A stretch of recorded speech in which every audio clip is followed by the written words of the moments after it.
Good morning students. SST sixth class, जिसमें आज हम हमारा हिस्ट्री का 9th चैप्टर, जो इस सेमेस्टर का लास्ट चैप्टर रहेगा, वो आज शुरू करने वाले हैं। चैप्टर का नेम रहेगा बेटा व्यापारी, राजा और तीर्थयात्री। मतलब इसमें हम व्यापारियों के बारे में पढ़ेंगे, राजाओं के बारे में कुछ जानेंगे और तीर्थयात्रियों के बारे में जानेंगे। तीर्थयात्री देखो बता देता हूँ कौन होते हैं। जैसे आप अलग अलग धार्मिक स्थलों पर जाते हैं डॉग पूजा के लिए, वहाँ के दर्शन के लिए, तो आप क्या हो, तीर्थयात्री हो। ये सारे तीर्थ स्थल होते हैं, जैसे हरिद्वार जाना, ठीक है, अमरनाथ की यात्रा पर जाना, ये सब तीर्थ स्थान हैं और हम वहाँ जाते हैं उन जगहों को देखने के लिए।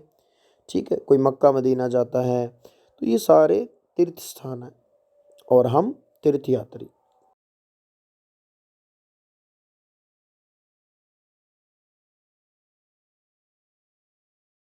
जगिनी देखो क्या है।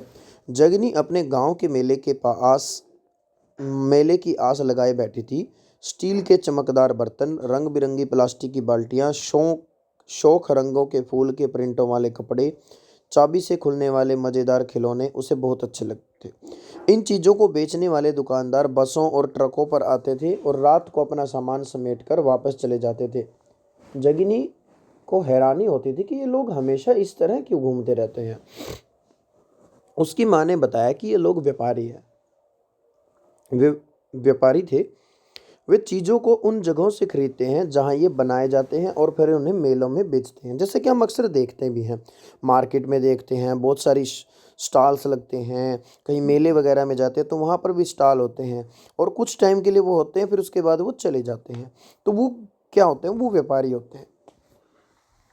अब आगे बढ़ते हैं, व्यापार और व्यापारियों के बारे में जानकारी। मतलब हमारा एसएस का फर्स्ट टॉपिक इस चैप्टर का अध्याय 8 में तुमने उत्तर के काले पॉलिश वाले बर्तनों के बारे में पढ़ा है। ये खूबसूरत बर्तन देखो, ये चैप्टर हमने किया नहीं है वैसे, लेकिन यहीं से देखो हमने वहाँ उसमें आप उस चैप्टर में बताया गया है कि उत्तर के काले पॉलिश, उत्तर मतलब जो उत्तर भारत के उत्तरीय क्षेत्र थे उनमें, वहाँ पर काले पॉलिश वाले बर्तनों मिले थे। ये बर्तन खूबसूरत ये खूबसूरत बर्तन खास तौर से उनकी इनकी कटोरियाँ तथा थालियाँ इस उपमहाद्वीप के अनेक पुरास्थलों से मिले हैं। सवाल उठता है कि इन जगहों पर ये बर्तन कैसे पहुँचे। मतलब देखो, थे तो उत्तर भारत के लगभग उत्तर में बनाए जा रहे थे, लेकिन पूरे लगभग कई जगहों से मिले हैं, लेकिन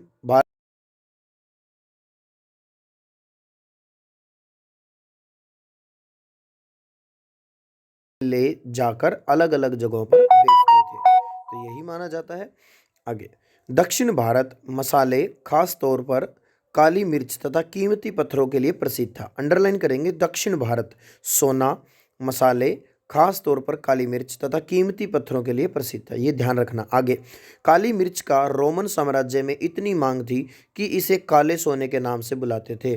तो रोमन साम्राज्य में किसे काले सोना किसे कहा जाता था, काली मिर्च को। हम सब भी खाते हैं ना काली मिर्च, खाना वगैरह में डालते हैं, कभी कभी थोड़ा बहुत चाय में भी अगर डाल लें तो अच्छा रहता है।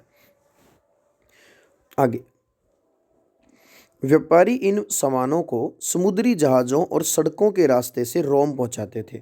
दक्षिण भारत में ऐसे अनेक रोमन सोने के सिक्के मिले हैं। इससे यह अंदाज़ा लगाया जा सकता है कि उन देशों के साथ बहुत अच्छा व्यापार रहा था। अब देखो सिंपल सी बात है भाई, किसी दूसरे देश के सिक्के हमारे देश में कैसे आए, व्यापार की वजह से आए ना, इसी वजह से। आगे, तुम क्या बता सकते हो कि ये सिक्के भारत कैसे और क्यों पहुंचे होंगे, भारत किस लिए पहुंचे, क्योंकि भारत से काली मिर्च और मसालों का व्यापार रोमन तक फैला हुआ था और हमारे व्यापारी क्या करते थे, उनसे सोना चांदी, ऐसे हमने देखा पिछले अध्याय में पढ़ा था ना, नहीं हमने इसमें पिछले में नहीं, सॉरी, वो एक और क्लास में 7th में करवाया था कल मैंने, सॉरी, तो उसमें था। तो बदले में ये सारी चीज़ें हम उनसे लेते थे। आगे, व्यापार से जुड़ी एक कविता, ये कविता बाद में करेंगे, पहले इस टॉपिक को कंप्लीट करते हैं। व्यापारियों ने कई समुद्री रास्ते खोज निकाले, इनमें से कुछ समुद्र के किनारे चलते थे, कुछ अरब सागर और बंगाल की खाड़ी पार करते थे। मतलब कुछ तो अरब सागर से निकल पार कर जाते थे और कुछ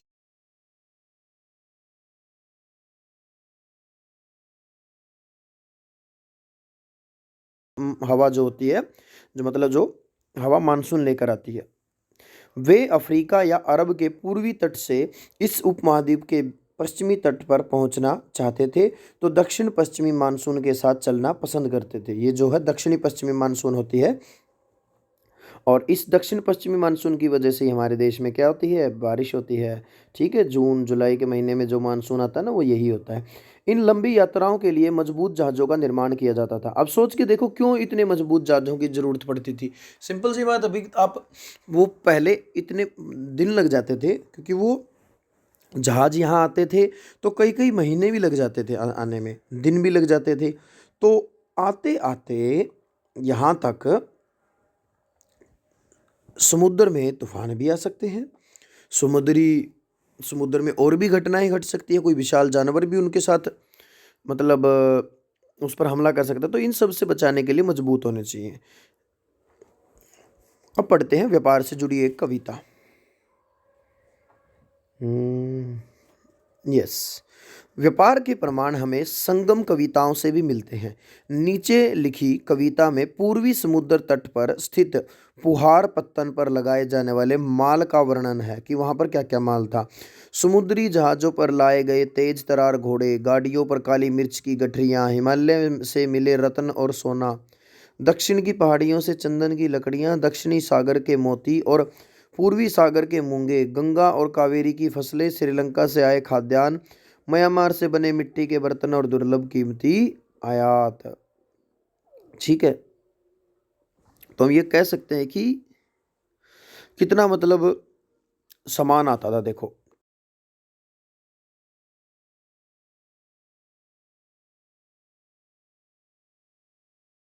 बता सकते हो कि इन चीज़ों का उपयोग किस लिए किया जाता था।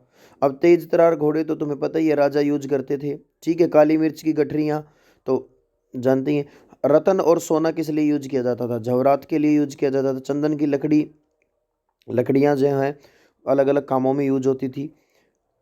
मोती भी और मूंगे भी, ये सारे उसके लिए। फसलें तुम्हें पता ही है भी, अलग अलग फसलों के, जैसे कपास की फसल है और फसलें हैं, ये तो अलग अलग कामों में यूज होगी। खाद्यान्न मतलब जो खाने पीने वाली चीज़ें थी, खाद्यान्न फसलें, जैसे गेहूँ हो सकती है, बाजरा हो सकता है, कुछ भी हो सकता है। आगे मिट्टी के बर्तन और दुर्लभ कीमती आयात, और भी कई कीमती चीज़ें होती थी। नेक्स्ट, समुद्र तटों से लगे राज्य, कि समुद्र तट से कौन कौन से राज्य जुड़े हुए थे। इस उपमहाद्वीप के दक्षिणी भाग में बड़ा तटीय प्रदेश है। मतलब दक्षिणी भाग हमारा देश का, साउथ इंडिया जिसको हम बोलते हैं, उसकी बात कर रहा है।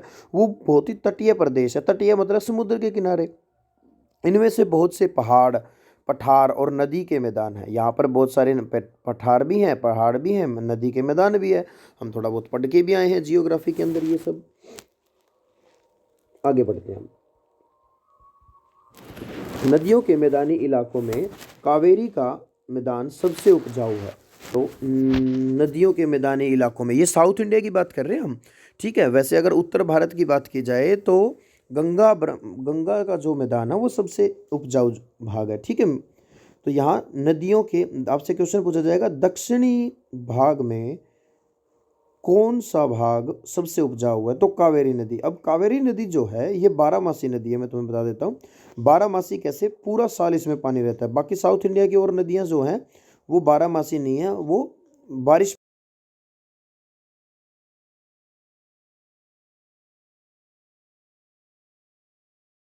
इस नदी में पूरे साल पानी रहेगा, वहाँ की ज़मीन उपजाऊ रहेगी। मैदानी इलाकों तथा तटीय इलाकों के असरदार और राजाओं के पास धीरे धीरे काफ़ी संपत्ति और शक्ति होगी। कहते हैं कि जो मैदानी इलाके थे और तटीय इलाकों के जो सरदार थे इस एरिया के, और राजा थे जो, उनके पास धीरे धीरे काफ़ी पैसा इकट्ठा हो गया और शक्ति भी ज़्यादा होगी, ताकत ज़्यादा इकट्ठी होगी। पैसा होगा तो तुम ताकत भी बन जाओगे। संगम कविताओं में मुवेनदारों की चर्चा मिलती है। मुवेनदार कौन होते थे, अंडरलाइन कर लेना, आगे है। यह एक तमिल शब्द है जिसका अर्थ है तीन मुखिया। इसका प्रयोग तीन शासक परिवारों के मुखियाओं के लिए किया जाता है। अब ये मुवेनदार कौन थे, अंडरलाइन आगे भी अंडरलाइन जारी रखना। चोल, चेर तथा पांडे, ये जो तीन मुवेनदार थे, मुखिया थे, इनका साउथ इंडिया में बहुत बड़ा शासन रहा है। ठीक है, आगे, जो करीब 2300 साल पहले दक्षिण भारत में काफ़ी शक्तिशाली माने जाते थे। इन तीन मुखियाओं के अपने दो दो सत्ता केंद्र थे, मतलब तीन राजा थे, तीन मुखिया थे एक तरह से। इन तीनों ने अपनी दो दो राजधानियां एक तरह से बना रखी थी, दो दो राजधानी कह सकते हो, यहाँ जहाँ से ये अपने शासन को कंट्रोल करते थे। अब वो कौन सी जगह होंगी वो भी देखेंगे। इनमें से एक तटीय हिस्से में और दूसरा अंदरूनी हिस्से में। देखो कितने बढ़िया तरीके से काम कर रखा था कि एक तो समुद्र के किनारे और एक आगे मैदानों, मतलब अंदर राज्य के अंदर बीच में, कि दोनों जगह से कंट्रोल किया जा सके। इस तरह 6 केंद्रों में से दो बहुत महत्वपूर्ण थे।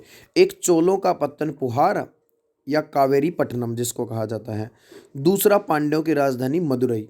ठीक है, अंडरलाइन करें, पत्तन पुहार या कावेरी पट्टनम, ये तो चोलों का था, तो ये बहुत।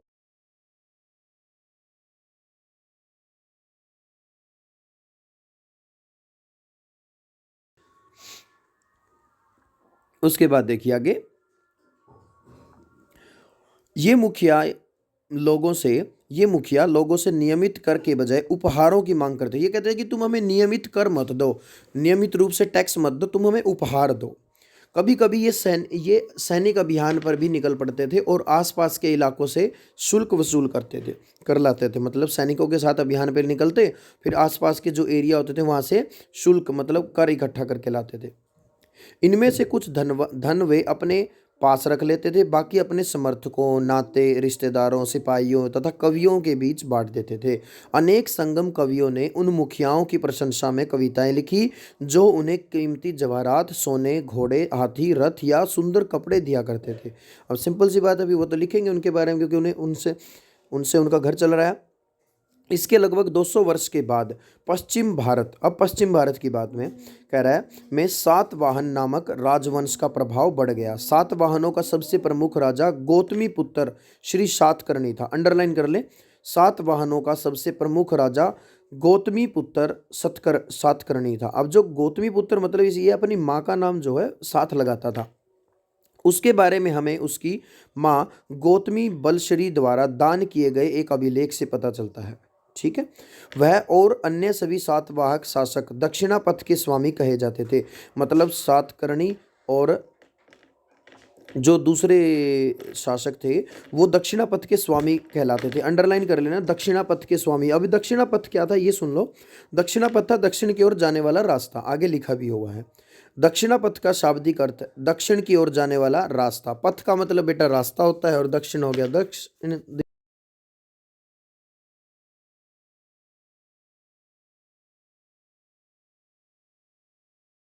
श्री सातकर्णी ने पूर्वी, पश्चिमी तथा दक्षिणी तटों पर अपनी सेनाएं भेजी। अब तो ये आज की रीडिंग का भाग है बेटा। नेक्स्ट टाइम जो हम रीडिंग करेंगे वो पढ़ेंगे रेशम की कहानी, रेशम मार्ग की कहानी, कि जो रेशम मार्ग होता था वो कैसा होता था। आज आपको यहाँ तक अच्छे से रीडिंग करनी है और जो चीज़ें अंडरलाइन करवाई हैं वो अंडरलाइन किया करो। ठीक है, thank you, have a good day.